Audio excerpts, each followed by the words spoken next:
Good morning, kabayan. Pupuntahan ko yung isang kaibigan ko na dalawa na taga dito na babae akas dati uring. Kagaling po nilang mag-uling doon po sa gilid ng bundok. Ayan po sila, dalawang babae, pero napakasipag sila. Dahil wala yung mga asawa nila, sila ay nanguha ng mga kahoy sa bundok para mag-uling. Ngayon po, agakasdan, mag-aadaw na po sila. Kukunin na yung mga inakon nila.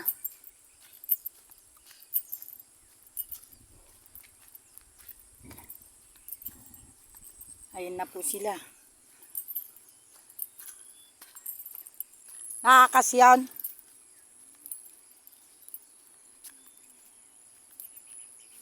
Ayan na po sila. Tinatanggal na ang kuwan. Ayan, nag-aakas na yung masipag na dalawang babae. Ayan na po mga kapatid. Tignan nyo po. Ayan. Ayan. Inaakas na po nila. Ganito na po yung aguring kakabsat niyo. Oh. May tubig silang pangbuhos. Ay, wow, ganda. Ayan po. Napakasipag na dalawang magkapitbahay po. Tignan nyo po yung ginagawa nila. Mga babae lang po, pero hanga kayo sa kasipagan nila. Oh, ayan po mga kapatid. Pwede na pong panggatong. Kaya namin. Panggatong na po yan. Oh. Apay, di yung asibsuban tikwatan. Ayan, kakabsat ni Ilocano, nagagagot. Ang mga Ilocano ay masisipag. Hindi naman lahat, kahit isaang nasyon o tuwan ng tao, masipag. Pero suda kakabsat, sila po ay masisipag iba. Uling. Ayan, ayan po sila. Tignan nyo po kasi ang paligid, pwede manguha ng mga kahoy na pang-uling dyan, pero nasipag po nila. Ayan po ang, mga ilang sako kaya yan, darling? Meron din sigurong 3, 4. Meron eh. Ayan. Ibibinta po nila yan, tapos 150 po yung isang sako. Bubuhusan po nila yan, kukuha silang tubig dun. Ayan. Kasi sipag na asawang mga ito. Ito ang mga hinahangaang mga babae. Kaysa magmaritis sila, mag-uling na lang. Yan po.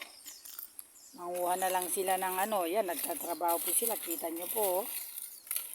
Ayan, ganito pa lang mag-uling. Maganda. Ang lalaki na yan, mabaling nga pagtunuan ni Tikwato yun. Lamos. Meron naman doon, baboy. Mamaya. Woy, numalim. Pati kayo walang kini. Isa da katok na ijay, yamin. Ayan, kakabsat. Kailangan pala yan, may agwa di pataranta. Mamaya. Ayan po, sisipag po nila. Sila po yung mahalaga ang kanilang mga oras dahil kaysa makipagmarites sila, ito po yung kanilang ginagawa. Ayan po, gaya niyan. Binubuhusan na po ng aadawin na nila yan. Ayan. Tapos pag natuyo, bibinta nila isang sako, 150. Magkano pa? 150. 150. Pambili ng Bigas, kape. oh, pambili daw ng bigas ng kape. Ulam kung kasya-kasyahin. Alam mo tanay? Yeah, pambili ng Bigas at saka kape. kape. Ulam. Sipag naman na misis na to. Siyempre. Oh, Kailangan ng tulungan ng asawa. yan para may pambili daw sila ng bigas mga idol. Tingnan nyo po, dito po sa barangay ng Balan, marami pong mga kababaihan dito ang masisipag. Nangunguha po sila ng uling. Marunong din po ako niyan. Sa umaakyat din ako ng bundok, nangunguha ng buho noon, nung dalaga ako. Pero ngayon pwede ko rin pong gawin kasi nandito ako. Pero sila, dahil malapit sila dito, at may mga nakukuha naman dyan na kahoy kagaya sa palipaligid, ayan po sila.